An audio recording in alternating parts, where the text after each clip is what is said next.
se inscreve, ativa o sininho, curte e compartilha. Ajuda muito o canal. Muito obrigado.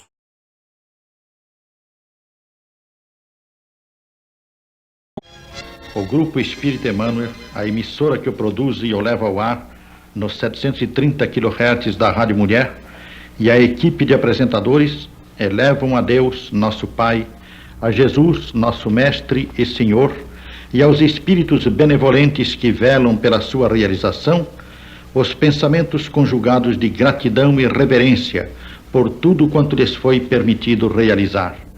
Todas as dificuldades foram superadas graças ao amparo constante do alto, que cobriu as nossas deficiências para que nunca faltassem nos céus de São Paulo as mensagens de boa vontade e esclarecimento espiritual.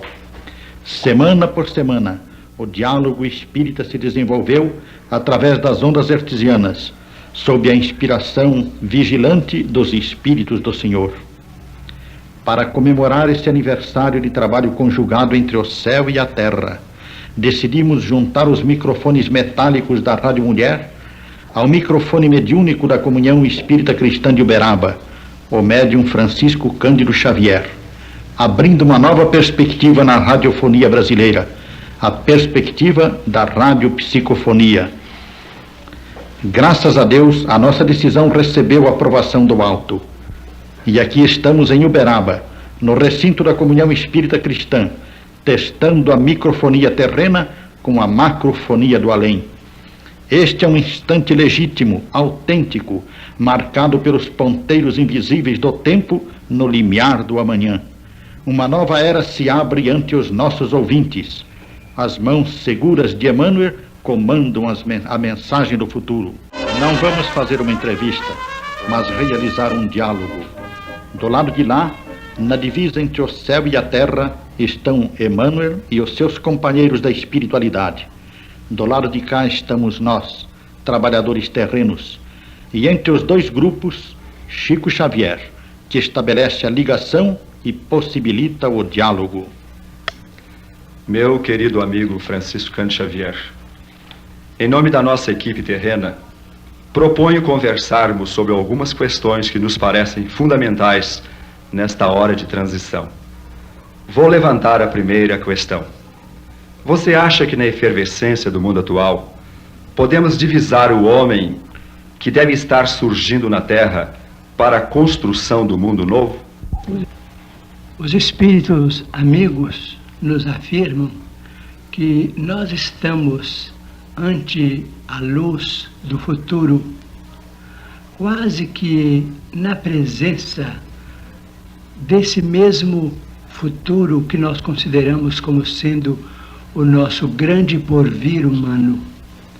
Mas a figura autêntica do homem novo, dentro da nebulosa que se espraia à frente dessa luz, nos domínios psicológicos de nossas concepções, ainda não se delineia com tanta segurança como seria de desejar. Por isso mesmo, nós estamos à frente de experiências inúmeras nos diversos campos do progresso humano, observando, estudando, pesquisando, experimentando a vida nova, como se fôssemos sacudidos pela notícia de que o homem novo está entre nós, em sua fase embrionária, sem que nós possamos ainda defini-lo em toda a sua estrutura. Me parece que o Renato, você me falou há pouco do problema dos mutantes, não é? Seria interessante trocarmos ideia com o Chico sobre isso. É uma teoria sobre esses mutantes, essas pessoas que estão num super desenvolvimento na face da Terra. Eu gostaria de ouvir a palavra do Chico sobre esse desenvolvimento considerado anormal ou supranormal até da inteligência.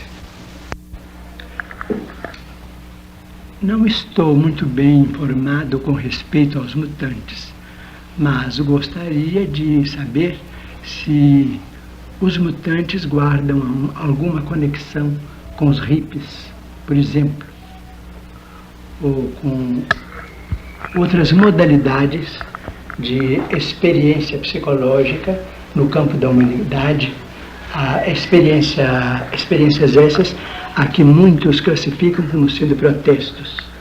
Não, eu acredito que há uma característica que os une apenas pelo inusitado, quer dizer, pelo aparecimento atual da coisa, mas esses mutantes estão sendo até considerados como pessoas provindas de outros planetas, isso numa interpretação, vamos dizer, leiga do assunto. E um tanto audaciosa. Mas é uma teoria que existe e que já faz eco assim em grande parte da Europa, foi publicado em vários livros. Eles aceitam como havendo uma característica de anomalia no desenvolvimento, a normalidade até de um superdesenvolvimento cerebral, pessoas que estariam se preparando para uma nova era, o novo século que se aproxima. Diz-nos o nosso Emmanuel, que está presente, que podemos considerá-los como se fossem balizas à frente de marcha enorme de criaturas. As balizas os balizas serão sempre considerados como seres extravagantemente apresentados, com os seus movimentos, com as suas piruetas harmoniosas, vamos dizer assim. É possível que este grande grupo de criaturas esteja chamando a atenção das massas humanas para uma vida nova, sem serem por si mesmos criaturas super inteligentes ou extremamente diversas da média de inteligência humana. Serão criaturas animadas por um desejo enorme de renovação, sem saberem às vezes expor o que elas próprias pensam e o que é que elas próprias desejam, quando examinamos os pontos de vista em que se exprimem com as realidades essenciais que presidem a nossa vida na Terra. O crescimento da população terrena, que hoje assusta tanta gente, pode constituir um desastre ou será controlada pelas leis naturais, sob a supervisão dos espíritos superiores? Nosso amigo espiritual considera que este assunto está crescendo em sua importância e em sua extensão em todas as vanguardas do pensamento humano. Todas as grandes metrópoles hoje se interessam vivamente pelo problema chamado demográfico. Isto é uma fatalidade, a não ser que tenhamos guerras próximas de efeitos muito desastrosos por conta do próprio homem, mas não à conta das leis de Deus. O problema demográfico deve ser estudado em todas as suas nuances, porque é conhecida a assertiva de que de 33 em 33 anos o número de habitantes da Terra se duplica, de modo que o problema do povoamento do solo, do aproveitamento das energias e facilidades do planeta precisa ser considerado, pesquisado de todas as maneiras a benefício das criaturas humanas no porvir. Isso não deve assustar a ninguém, porque se o homem, agindo pacificamente nos próximos 100 anos, se o homem aproveitar as energias que estão ainda ignoradas por ele nos oceanos, a Terra comportará razoavelmente o número de 40 bilhões de habitantes, conquanto muita gente acredita que esse número não deva exceder de 10 bilhões. Mas, na marcha em que vamos com estes assuntos, já o problema preocupa a todas as mentes que se ocupam de administração e de direção dos movimentos humanos. Mas nós, com isso, somos chamados aos problemas de ordem moral que são consequentes à população mais intensa do planeta.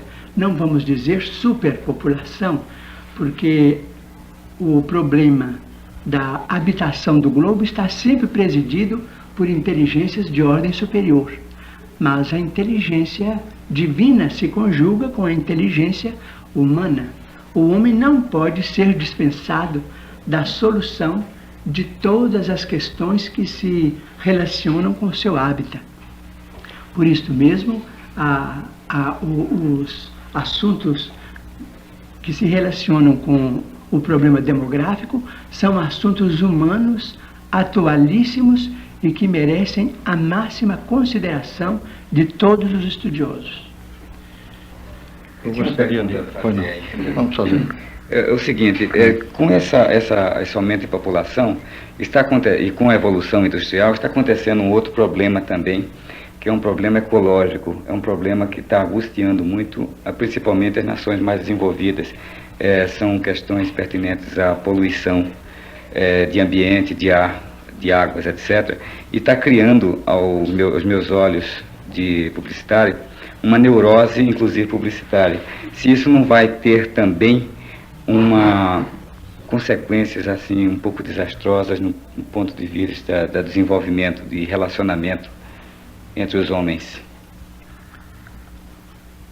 Ele está nos dizendo que essa questão é realmente essencial, mas que esse problema está relacionado também com uma espécie de poluição que nós outros, os cristãos principalmente, mais de 500 milhões no seio da humanidade, ainda não nos preocupamos com ele. É o problema da poluição das ideias cristãs no curso dos séculos.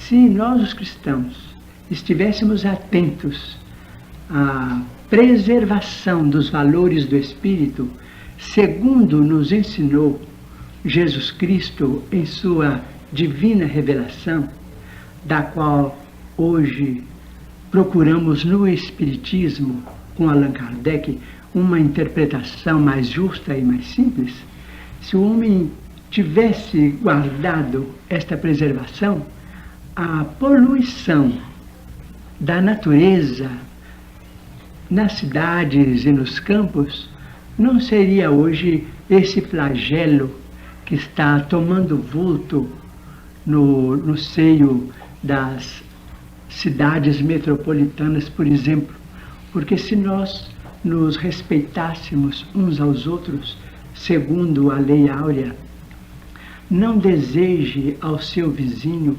aquilo que você não deseja para você mesmo, a poluição talvez nem chegasse a existir. Porque todo o mundo industrial, todo o campo de educação, todos os grupos sociais, todos os valores que presidem o progresso humano estariam, quem sabe, condicionados à regra áurea e estaríamos em dimensões de paz realmente imprevisíveis para nós agora, em que a poluição dos valores espirituais segue tão adiantada no mundo ocidental, por exemplo. Essa proposição que o Chico acaba de fazer, parece-me que esclarece bem a resposta dada anteriormente. Quer dizer, ele falou que a população da Terra está sob controle, de acordo com Emmanuel, né, de autoridades espirituais superiores, mas que cabe ao homem também a colaboração. Ora, me parece que a parte do homem está precisamente nisso. Quer dizer, a população vai aumentando, mas o homem precisa ir acomodando essa população aqui na Terra, né? E precisa evitar aquilo que pode prejudicar. Né? Esse é o trabalho do homem nesse problema. Isso coincide com aquela afirmação que tem no Livro dos Espíritos, que diz que a Terra está longe ainda de possuir a população para a qual ela foi construída, né? Ela foi criada. Né? Muito bem, muito bem. Então, Chico, o mundo espiritual prevê alguma catástrofe geológica nos próximos anos para a expulsão de contingentes de espíritos retrógrados do planeta? Como achariam os nossos amigos espirituais, ou o nosso Emmanuel, que se dará a passagem da Terra para um plano melhor? As calamidades geológicas sempre existiram porque a Terra em si ainda está sendo criada. Há um conceito bíblico interessante que afirma: Deus criou o mundo, mas não afirma que essa criação esteja completa. De modo que nós vemos vulcões, terremotos, maremotos, tempestades, tufões surgirem e desaparecerem, arrebatando vidas, modificando a fisionomia de cidades e até mesmo de nações. Isso aconteceu sempre. Agora, a modificação do mundo, na essência, é de ordem moral. Como disse o nosso caro amigo, o professor Herculano Pires, o homem está sendo chamado à colaboração autêntica com o seu Criador na Terra, para que determinadas definições sobre a vida espiritual sejam efetuadas nos grupos do planeta, nos grupos vivos do planeta. De modo que devemos esperar que as modificações venham através das autoridades governamentais que regem a vida dos povos. A coexistência dos diversos regimes é uma necessidade, porque cada povo se ajusta aos seus processos de formação, aos seus processos de educação. Aquilo que é interessante e válido numa região não é válido nem interessante em outra região. De modo que devemos esperar que as forças administrativas que orientam a vida dos povos venham a ser inspiradas pelos mensageiros divinos quanto às alterações que se fazem necessárias a benefício da paz e da felicidade no relacionamento humano. Aliás, a respeito deste assunto, não sei se vocês têm aí alguma coisa a lembrar. Eu teria ainda sobre a poluição, né? Sim. Que existe então a necessidade do homem plantar primeiro um jardim na sua mente, para depois acabar com a poluição ambiental, né? Claro, não há dúvida. Projetá-lo, Mas, criar em si, né? Para depois projetar. Sem dúvida. mas no tocante a essa transição da Terra, a pergunta que nós formulamos teve mesmo por finalidade esclarecer bem isso, que a Terra, no seu processo atual, ela está sujeita mais, segundo o próprio livro dos Espíritos nos informa, às catástrofes morais, né? Que é o que diz bem o Kardec lá.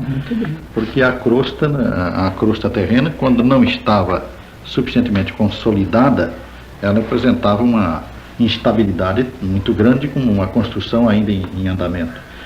Mas ela atualmente, embora não esteja terminada, concluída, ela já está consolidada suficientemente para que o planeta tenha a estabilidade necessária ao desenvolvimento espiritual do homem. É isso, Chico? Muito bem.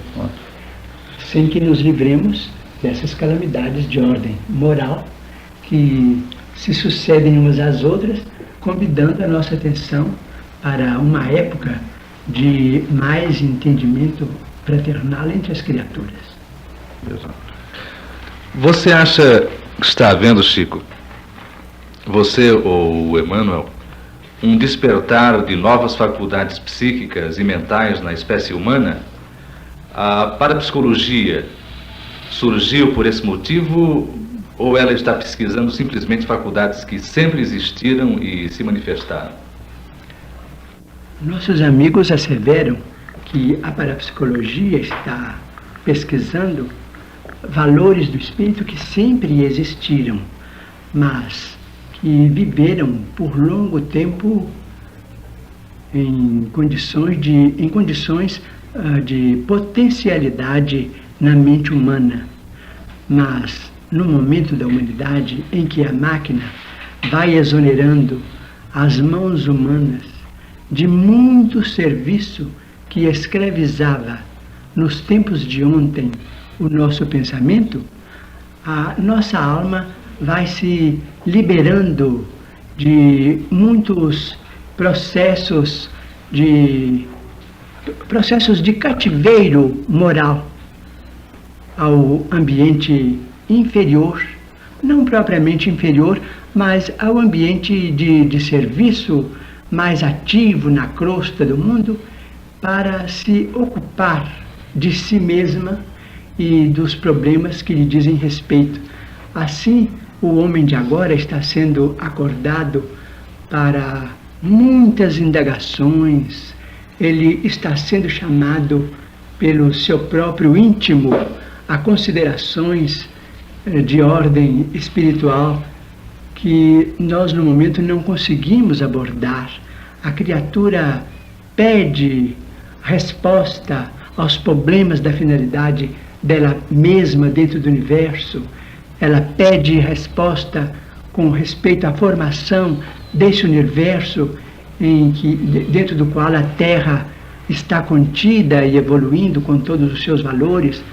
Tudo isso hoje habilita a mente humana a processos espirituais de indagação muito altos, muito profundos, e por isso mesmo a parapsicologia é um movimento muito importante para nós todos, porque ela pode orientar as questões mediúnicas, principalmente se ela estiver filiada a indicações de ordem espírita, dentro da doutrina espírita, que já conseguiu uma estrada de acesso a respostas fundamentais sobre a vida.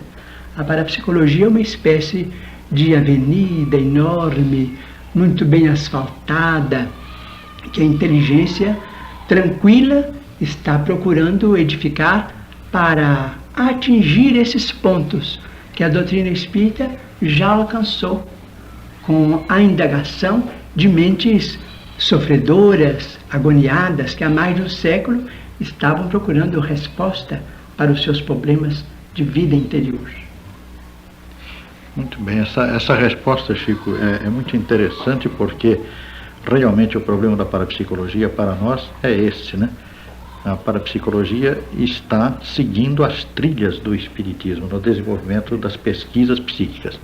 Mas eu gostaria de lembrar aqui, porque é oportuno, que já em abril de 1857, Allan Kardec admitiu que o aparecimento do espiritismo marcava uma nova fase do desenvolvimento humano. E ele chamou essa nova fase de era psicológica. Era psicológica. Agora nós estamos, segundo me parece, ao menos a impressão que se tem assim, diante da explosão não é apenas uma explosão demográfica, é uma explosão psicológica no mundo, né? Que veio terminar na parapsicologia. Parece que nós estamos passando da era psicológica para a era do espírito, né? Muito bem, nós estamos mesmo encantados com essa definição, porque a verdade é esta mesmo. Desde meados do século passado, temos uma psicologia muito avançada, que deu origem à psiquiatria, que deu nascimento aos processos de análise, medicina psicossomática, e por aí nós vamos encontrar movimentos muito importantes que lidam com os valores e com os problemas da mente humana. E o Espiritismo, desde 1857, não é uma resposta acabada, porque disse o próprio codificador, o nosso grande orientador, Allan Kardec, que a doutrina é evolutiva. Mas desde 1857 nós já estamos com a resposta para além da psicologia. Perfeitamente delineada, né? Você acredita, Chico, na tese de Humberto de Campos sobre o papel do Brasil no futuro próximo? Ele é realmente o coração do mundo e a pátria do Evangelho? Isso não é uma espécie de neufanismo espírita, de messianismo do tipo do judaico? Muita gente interpreta esse livro como sendo realmente um volume de legendas patrióticas sem finalidade dentro do esquema de progresso mundial. Mas nós estamos convencidos de que ao Brasil foi assinalado um papel muito significativo na chamada Era do Espírito, a que se reportou o nosso caro professor Herculano Pires. Porque, em verdade, o cristianismo no Brasil é diferente dos processos de vida cristã nos outros países. Ô Chico, Nós um momentinho. não compreendemos. Um momentinho. Perdoe, mas é porque eu não quis perder, parece que entra bem no fio da questão. Nas suas viagens pelos Estados Unidos, pela Europa, nas observações que você teve a oportunidade de fazer, você constatou assim que há realmente essa diferença da nossa posição perante o cristianismo aqui no Brasil em relação aos outros povos? Se eu tivesse a autoridade de uma pessoa que fosse representar algum valor cultural fora do Brasil, a minha opinião teria realmente significado nesse sentido.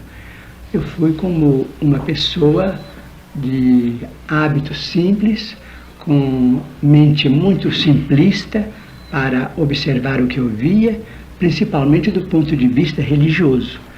Do meu ponto de vista, tudo o que eu vi nos países que visitamos em 1965 e 1966 é diferente do que se verifica no Brasil.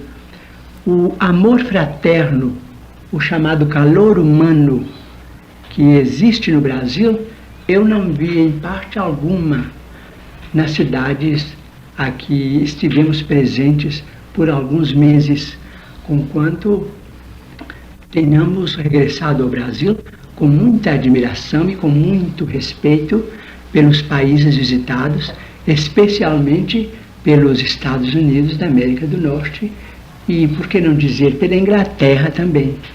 Mas encontramos em todos os países que visitamos, América do Norte, incluindo o México, a cidade de Montreal, no Canadá, a Inglaterra, França, a Espanha, Portugal, Itália, encontramos comunidades cristãs absolutamente diferentes, mas tão diferentes que nós não conseguimos entrosar o coração com o espírito de fé apresentado por aquelas comunidades, fossem elas dessa ou daquela confissão religiosa dentro do Evangelho de Jesus Cristo. Encontramos a monumentalização da fé através de templos majestosos, movimentos educacionais de expressão enorme no campo verbalístico, mas o calor humano não encontramos. Parece que visitamos grandes museus honrados pela vida de hoje, grandes legendas em matéria de conclamação ao Espírito de Jesus, mas sem vida. E no Brasil, por muito que se faça desvinculação no Brasil, por muito que se pegue hoje no Brasil a desvinculação e a reeducação dos nossos impulsos de amor, o brasileiro de todas as condições é portador de recursos afetivos imensos, que parecem iluminados por uma inspiração de ordem superior. Digo parecem, falando fora da doutrina espírita, mas com a minha convicção espírita, eu digo, iluminados pelo Espírito de Jesus, através dos bons espíritos que estão apostos, ajudando os brasileiros a construir o grande celeiro espiritual do futuro. Muito bem. Chico, dentre esses países visitados, algum apresenta assim condições ou amadurecimento para aceitar o espiritismo nos moldes que é praticado no Brasil? Do que pude perceber, encontrei na Inglaterra uma legião de criaturas, principalmente no campo da cura espiritual, uma legião de criaturas consagrada ao bem do próximo, em regime de perfeita gratuidade, grandes grupos de médiuns perfeitamente interessados em auxiliar os seus semelhantes sem nenhum desejo de remuneração. Encontrei este clima em grande parte da Inglaterra, mas nos outros países, incluindo a França, de onde recebemos a bênção da doutrina espírita,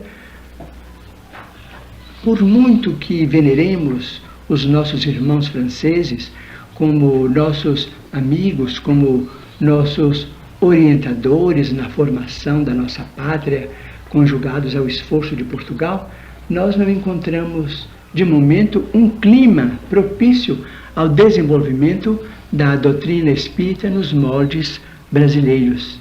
Encontramos muita dificuldade em pensar em que os nossos irmãos venham a pensar na legenda do dar sem interesse de receber.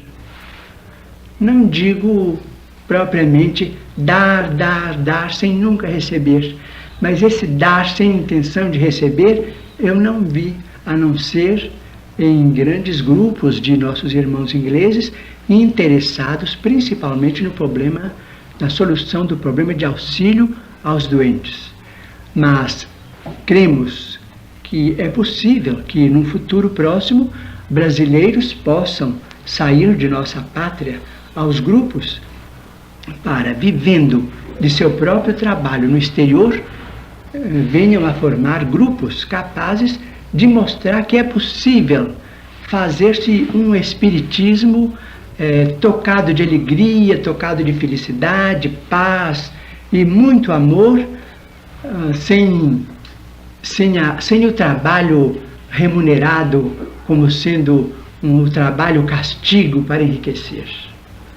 Nota-se que alguns grupos ingleses têm interesse no intercâmbio com o espiritismo no Brasil. Na sua opinião, valeria a pena um esforço maior nosso no sentido de ampliar esse intercâmbio? Seria válido isso?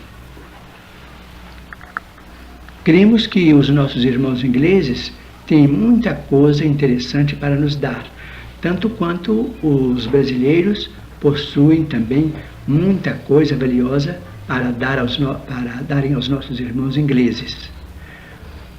De minha parte, se eu pudesse entrar no conhecimento da língua inglesa, se eu pudesse estudar o inglês para comunicação fácil com os nossos amigos da Inglaterra e dos Estados Unidos da América do Norte, incluindo também o Canadá, eu sentiria uma felicidade enorme se eu pudesse fazer isto. Mas, estando muito interessado com o serviço que os nossos amigos espirituais me deram por misericórdia de Deus no Brasil, eu não tenho a menor ideia de como é que eu posso realizar esse ideal. Se eu pudesse, iria à Inglaterra, conhecer melhor a língua inglesa, aperfeiçoar os conhecimentos que eu pudesse adquirir e entrar em contato maior com os nossos irmãos do Christian Spirit Center em Yalom College, nos Estados Unidos, para um contato mais amplo entre nós. Mas vejo a cada dia que as minhas possibilidades pessoais são cada vez mais reduzidas, mas é de desejar que outros irmãos possam fazer isto e que esse intercâmbio seja ampliado tanto quanto possível. Vejo isso com tanta simpatia que o próprio Mr. Barbanel, que é um dos nossos melhores amigos na Inglaterra, ele está sempre interessado, nos últimos 2 anos, em traduzir e publicar trechos de obras de Allan Kardec para fixar os conhecimentos da codificação kardeciana entre os ingleses. Isso é muito importante. Acho interessante, Chico, lembrar também aqui nesse assunto, né? Sim. Nós estamos aqui conversando e as ideias vão surgindo.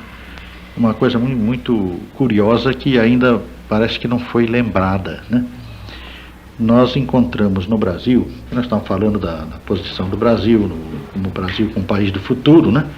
Encontramos na posição atual do Brasil esta coisa curiosa. É a primeira grande nação do Ocidente que está se tornando basicamente reencarnacionista.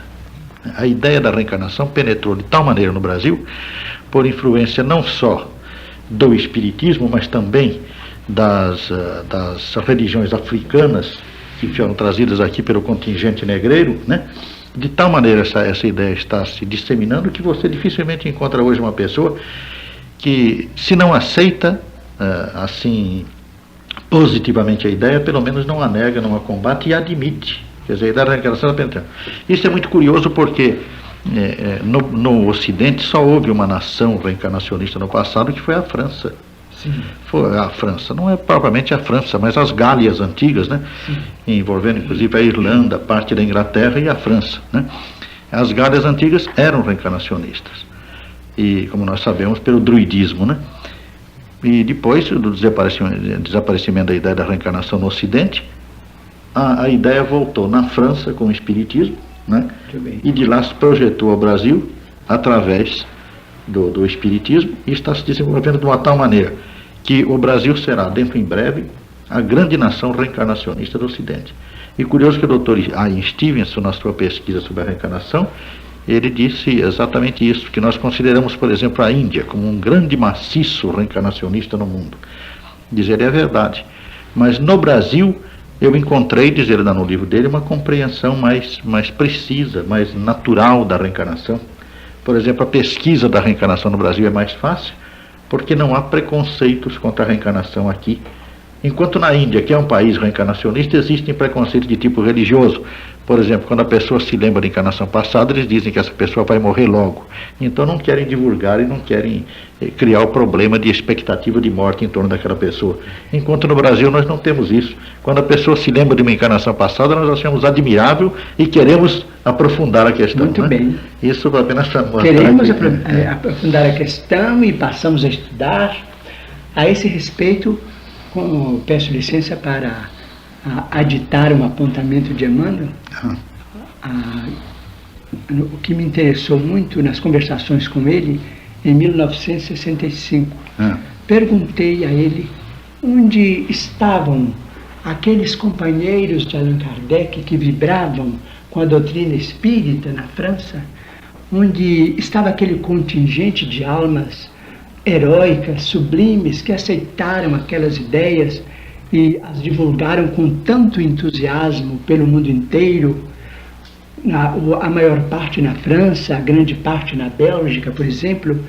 Então ele me disse que do último quartel do século XIX para cá, mais ou menos de 15 a 20 milhões de espíritos da cultura francesa, e principalmente os simpatizantes da obra de Allan Kardec, se reencarnaram no Brasil para dar corpo às ideias da doutrina espírita e fixarem os valores da reencarnação.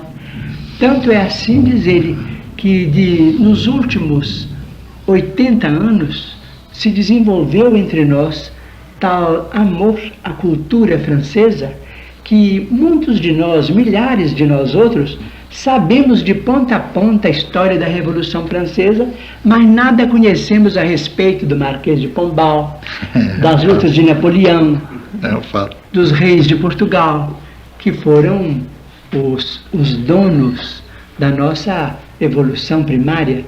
Nós nos reportamos muito mais à França como terra máter de nossa espiritualidade do que Portugal. Mas é porque isso está no conteúdo psicológico de milhões e milhões de brasileiros que estão fichados por certidão de cartório como brasileiros, mas psicologicamente são franceses. Isso você está nos dando aqui uma revelação extraordinária, viu, Chico? Extraordinária essa revelação de Emmanuel, porque é uma verdadeira revelação espiritual, porque é uma coisa que não pode ser provada materialmente, né? A revelação vem do lado de lá.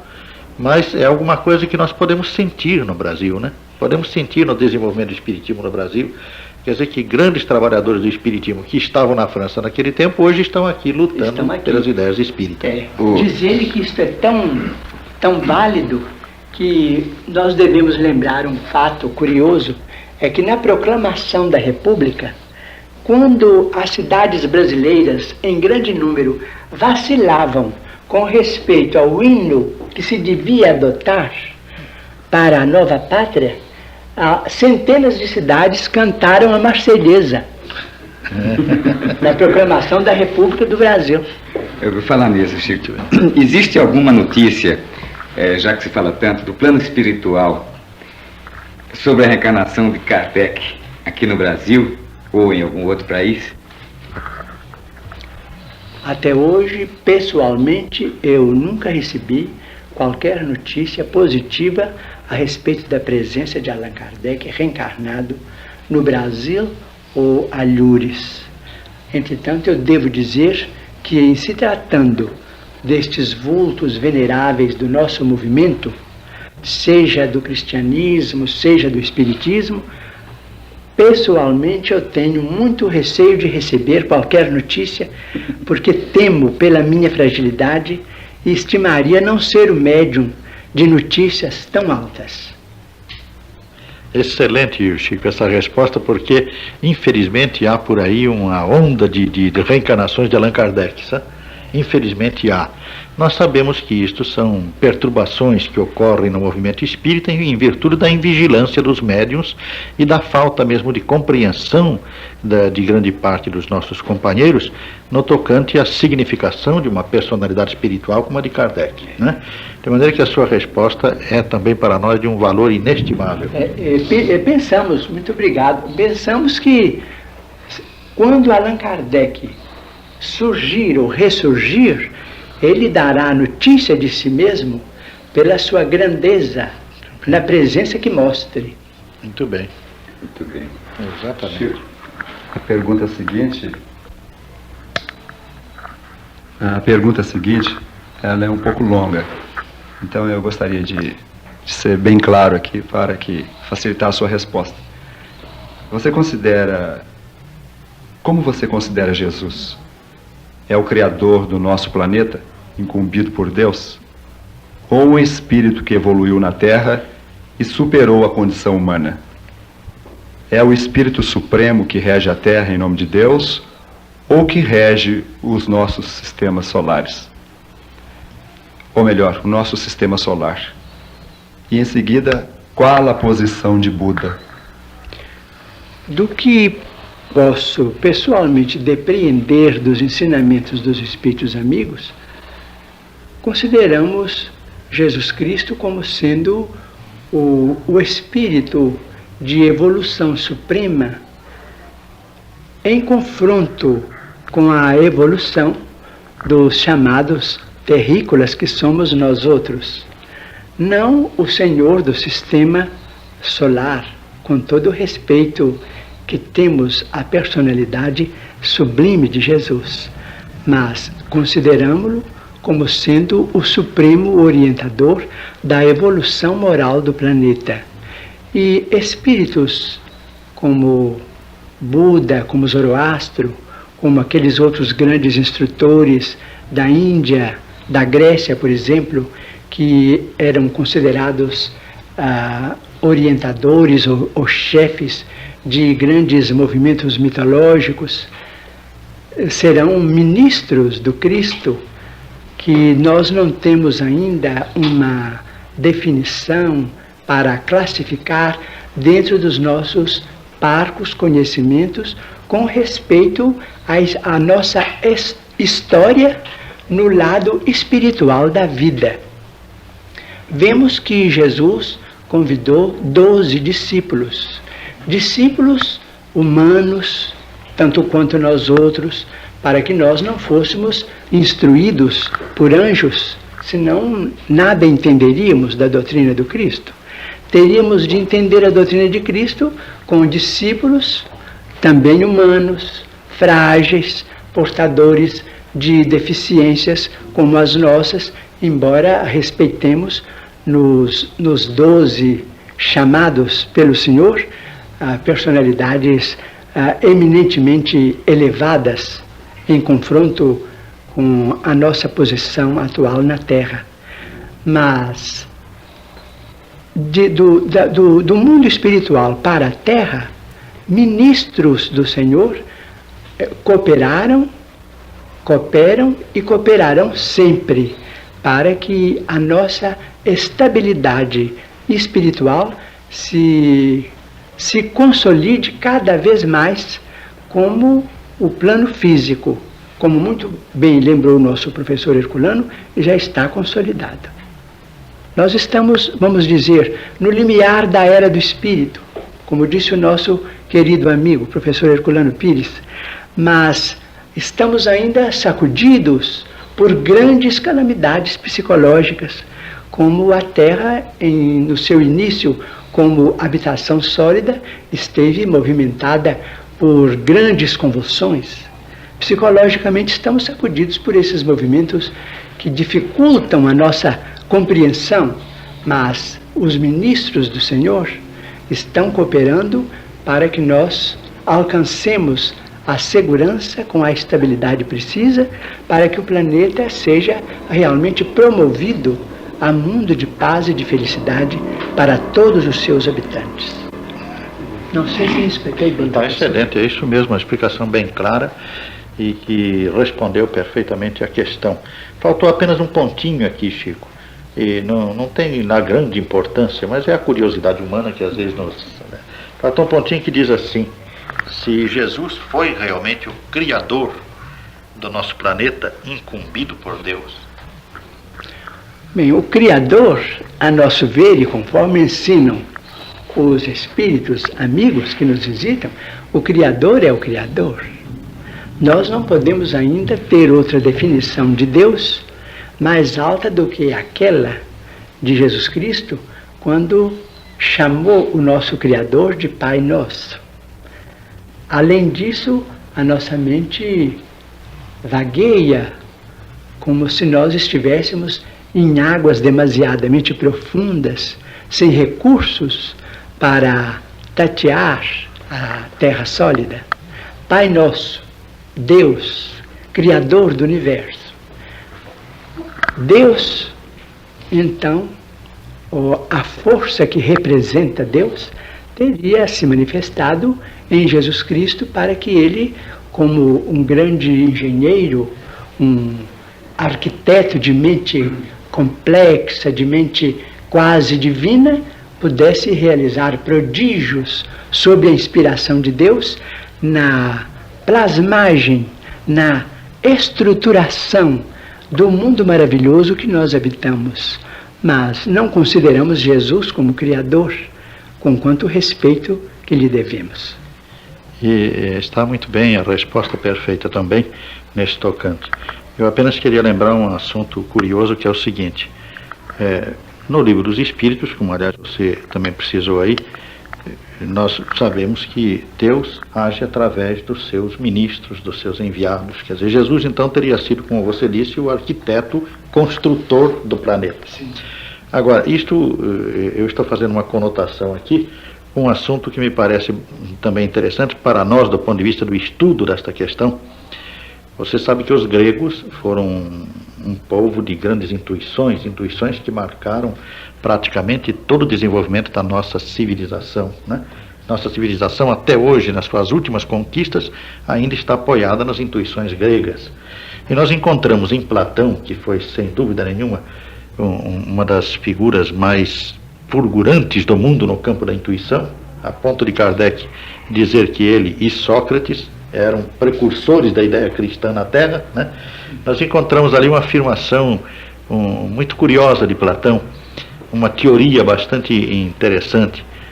Ele diz que existe Deus, quer dizer, o bem supremo, a ideia suprema no mundo das ideias, né, que controla tudo, dirige tudo, mas que abaixo de Deus existe o demiurgo.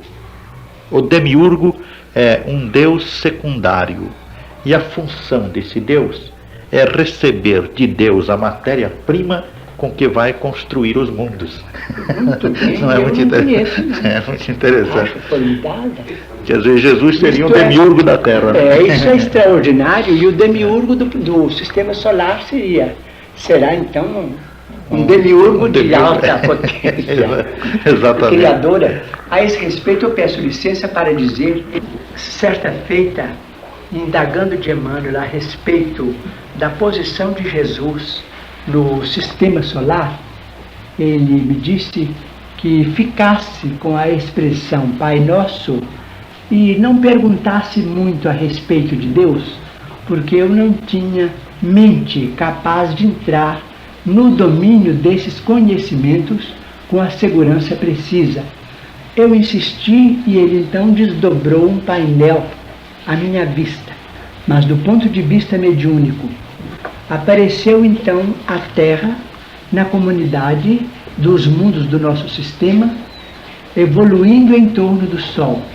O nosso Sol, depois, em outra face do painel, evoluindo para a constelação, que, se não me engano, é a constelação chamada de Andrômeda.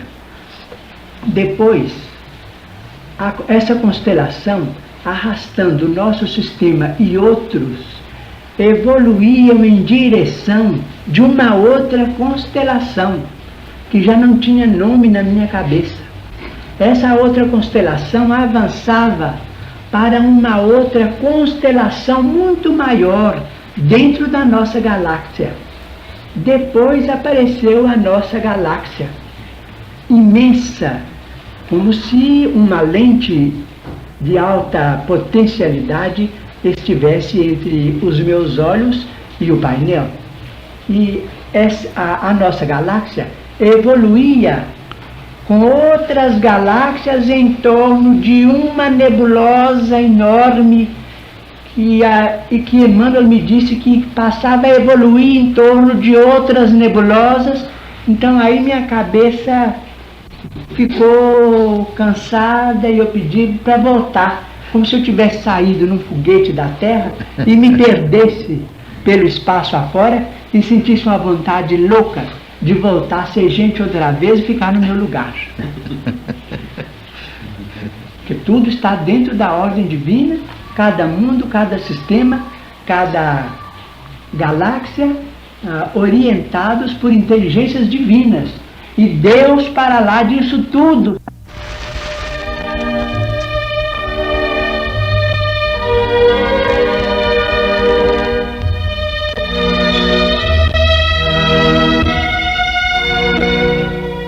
O Evangelho de vivo, não segundo a letra que mata, mas segundo o Espírito que vivifica.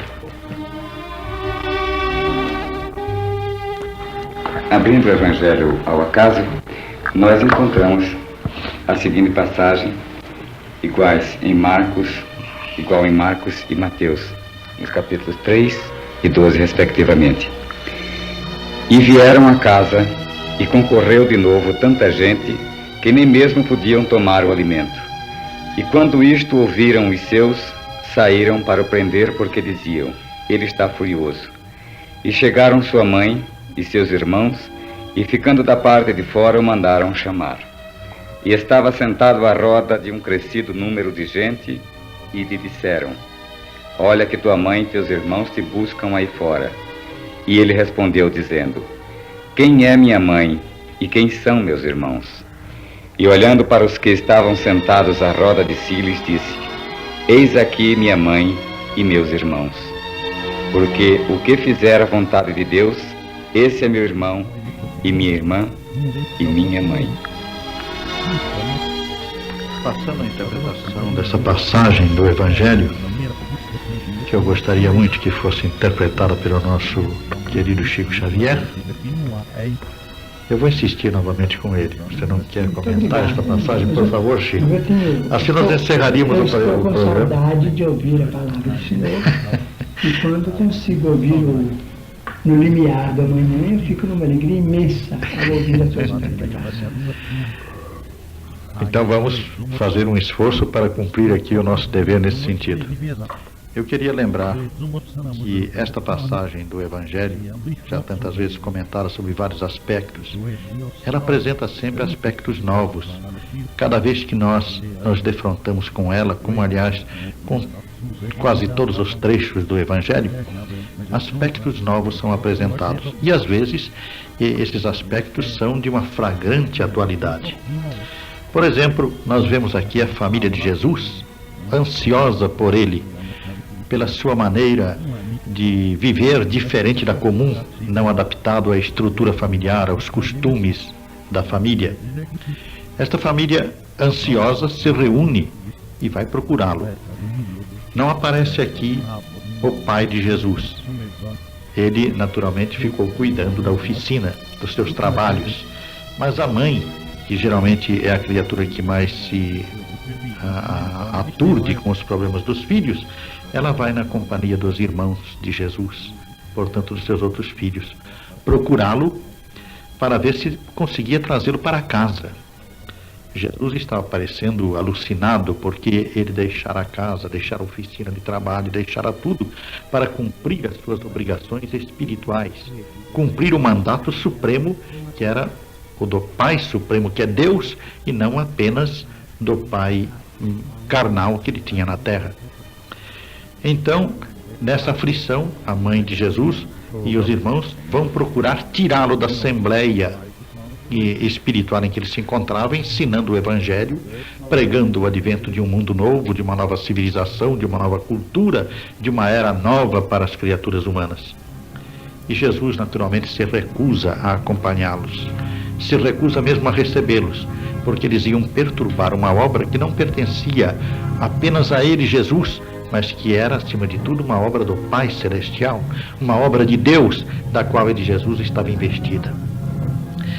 Esta passagem, como várias outras, serviram para que se estabelecesse no mundo alguma confusão a respeito do problema, justificando-se, por exemplo, a retirada de uma criatura de casa, o abandono da família, para ir tratar dos seus próprios problemas.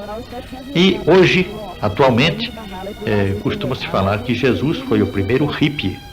Jesus foi o primeiro homem que abandonou a sua família para viver a sua vida diferentemente da vida comum, e que inclusive saiu pelo mundo com a mesma liberdade e a mesma aparente displicência dos hippies de hoje.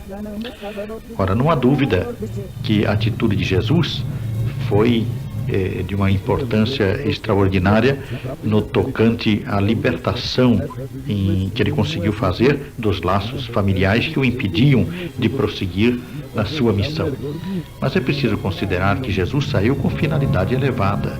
Jesus não saiu para viver a sua vida individualmente, a sua vida egoísta, para viver apenas aquilo que parecia mais agradável a ele, para obter uma liberdade puramente pessoal e individual. Não, ele se afastou da família temporal, da família carnal em que ele havia nascido, para se unir a uma família maior, a família espiritual de Jesus. E esta família espiritual era precisamente aquela que estava ali representada pelos apóstolos, pelos discípulos, por aqueles aprendizes novos que se chegavam a ele, que queriam ouvi-lo, que queriam perceber as perspectivas do mundo novo que ia surgir na Terra. Então, a posição de Jesus, junto da sua família espiritual naquela assembleia, não só lhe autorizava, mas exigia dele a atitude que ele tomou.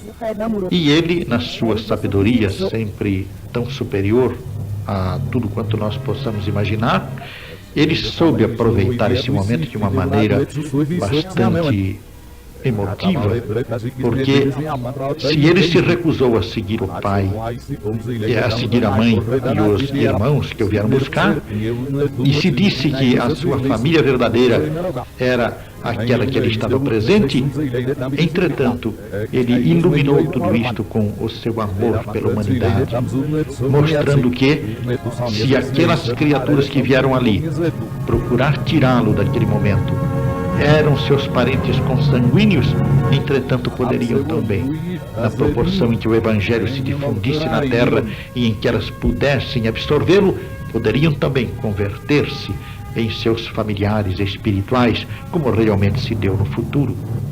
Nós sabemos que antes de expirar na cruz, Jesus recomendou sua mãe ao seu apóstolo amado, que era o apóstolo João.